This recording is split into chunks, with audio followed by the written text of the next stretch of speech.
Selamat malam dan selamat bertemu kembali dalam Renungan Malam God's Amazing Grace atau Kasih Karunia Allah yang mengagumkan oleh Ellen G. White tanggal 3 Mei 2026. Mari kita berdoa.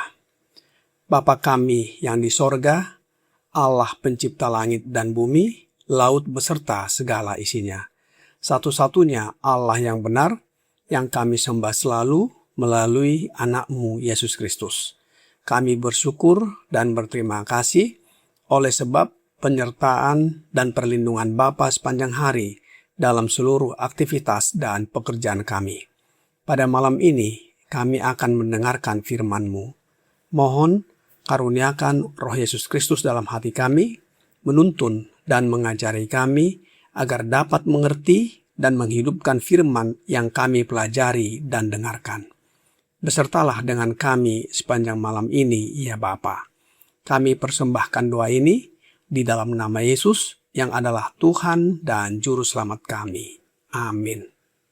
Renungan malam ini akan dibacakan oleh Saudari Sharon Yeremias. Kepada Saudari Sharon, kami persilahkan.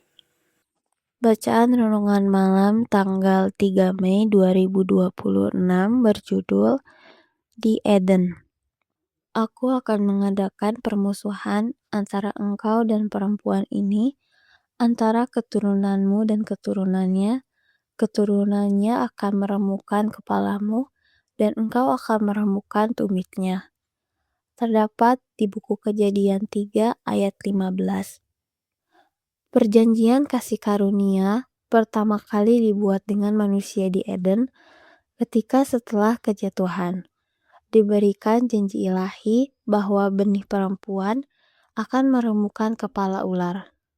Kepada semua orang, perjanjian ini menawarkan pengampunan dan kasih karunia Allah yang menolong untuk ketaatan masa depan melalui iman kepada Kristus. Itu juga menjanjikan mereka hidup kekal dengan syarat kesetiaan kepada hukum Allah.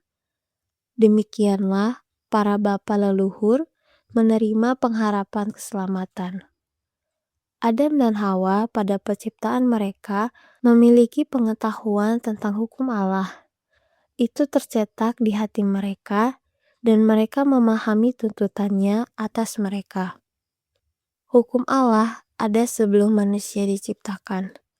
Itu disesuaikan dengan kondisi makhluk kudus. Bahkan malaikat-malaikat diperintah olehnya.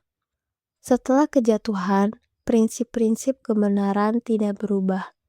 Tidak ada yang diambil dari hukum. Tidak satu pun dari peraturan kudusnya dapat diperbaiki. Dan sebagaimana itu telah ada sejak permulaan, demikian pula itu akan terus ada sepanjang zaman kekekalan yang tak berujung. Setelah pelanggaran Adam, prinsip-prinsip hukum diatur dan dinyatakan secara pasti untuk memenuhi manusia dalam kondisi kejatuhannya. Kristus dalam musyawarah dengan Bapanya melembagakan sistem persembahan kurban bahwa kematian alih-alih segera ditimpakan kepada pelanggar, harus dipindahkan kepada korban yang akan melambangkan persembahan anak Allah yang agung dan sempurna. Melalui darah korban ini, manusia memandang ke depan dengan iman kepada darah Kristus yang akan menebus dosa-dosa dunia. Misi Kristus di bumi bukanlah untuk menghancurkan hukum, tetapi melalui kasih karunia-Nya membawa manusia kembali kepada ketaatan terhadap peraturan-peraturannya. Dengan ketaatannya sendiri terhadap hukum, Kristus bersaksi tentang karakter hukum yang tidak dapat diubah dan membuktikan bahwa melalui kasih karunia-Nya itu dapat ditaati dengan sempurna oleh setiap anak laki-laki dan perempuan Adam. Demikianlah bacaan renungan malam ini. Terima kasih, Tuhan Yesus memberkati. Terima kasih atas penatelayanan Saudari Sharon. Tuhan Yesus memberkati. Saudara-saudari dalam Yesus Kristus. Tema besar renungan malam bulan Mei adalah Perjanjian Kasih Karunia atau The Covenant of Grace. Oleh sebab itu, judul renungan malam ini merupakan subtema dari tema besar tersebut. Sebagaimana judul renungan malam ini, yaitu di Eden. Judul besarnya adalah Perjanjian Kasih Karunia di Eden. Mengapa perjanjian kasih karunia diadakan di Eden? Dalam renungan malam ini, God's Amazing Grace, halaman 131, paragraf 2 berkata, Perjanjian kasih karunia pertama kali dibuat dengan manusia di Eden, ketika setelah kejatuhan diberikan janji ilahi bahwa benih perempuan akan meremukkan kepala ular. Kepada semua orang, perjanjian ini menawarkan pengampunan dan kasih karunia Allah yang menolong untuk ketaatan masa depan melalui iman kepada Kristus. Itu juga menjanjikan mereka hidup kekal dengan syarat kesetiaan kepada hukum Allah. Demikianlah para bapa leluhur menerima pengharapan keselamatan. Perjanjian kasih karunia pertama kali dibuat dengan manusia di Eden, sebab manusia sudah jatuh ke dalam dosa. Akibatnya, manusia putus hubungan atau terpisah dari Allah. Mereka melanggar hukum Allah. Meskipun manusia telah melanggar hukum Allah, hukum itu sendiri tidak berubah karena merupakan cerminan atau salinan karakternya yang kekal. Sebaliknya, Allah menyediakan jalan pendamaian dirinya dengan manusia dan jalan keselamatan. Apa isi perjanjian kasih karunia tersebut?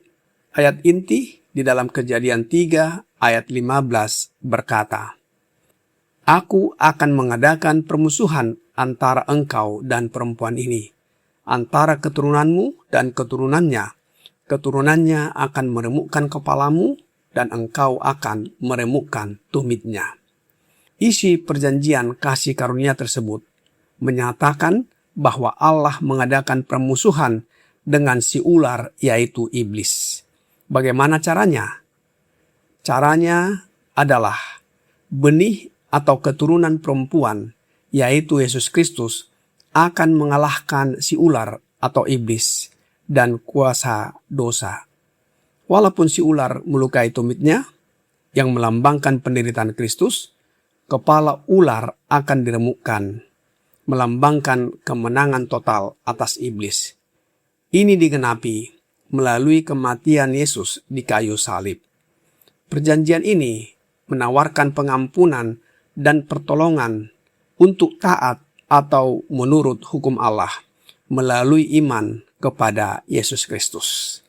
Roh Nubuat di dalam The Acts of the Apostles halaman 425 paragraf 1 berkata, Hanya oleh iman di dalam Kristus orang berdosa dapat dibersihkan dari rasa bersalah dan dimampukan untuk memberikan penurutan pada hukum penciptanya.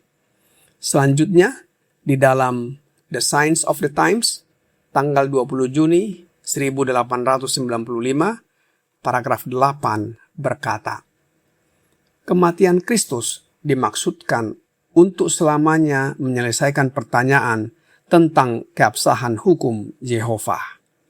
Setelah menanggung hukuman penuh bagi dunia yang berdosa, Yesus menjadi pengantara antara Allah dan manusia untuk memulihkan jiwa yang bertobat agar berkenan kepada Allah dengan memberinya kasih karunia untuk menuruti hukum yang maha tinggi.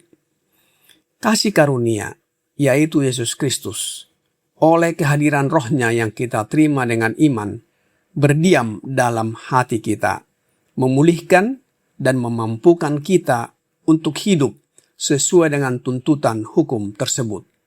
Dengan demikian, hukum tetap menjadi standar kebenaran. Kita hidup sebagaimana Yesus hidup dan mempersiapkan kita untuk kehidupan kekal.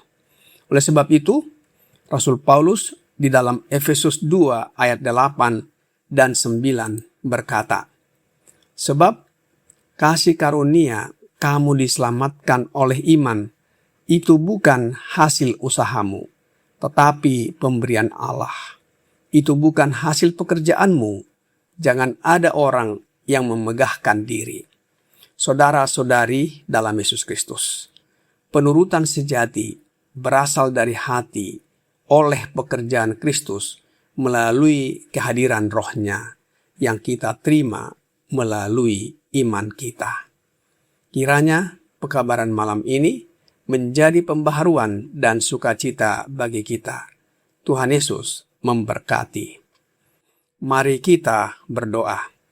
Bapa kami yang di sorga, terima kasih atas pekabaran malam ini yang menyatakan kepada kami bahwa hukum yang adalah salinan atau cerminan karakter Bapa, dasar pemerintahan sorga kekal untuk selama-lamanya. Dan kami dapat menuruti hukum tersebut oleh Roh Yesus Kristus yang hadir berdiam dalam hati kami. Oleh sebab itu ya Bapa, curahkan Roh Anak-Mu Yesus Kristus dalam hati kami, agar kami dapat menuruti dan mempertahankan hukum-Mu.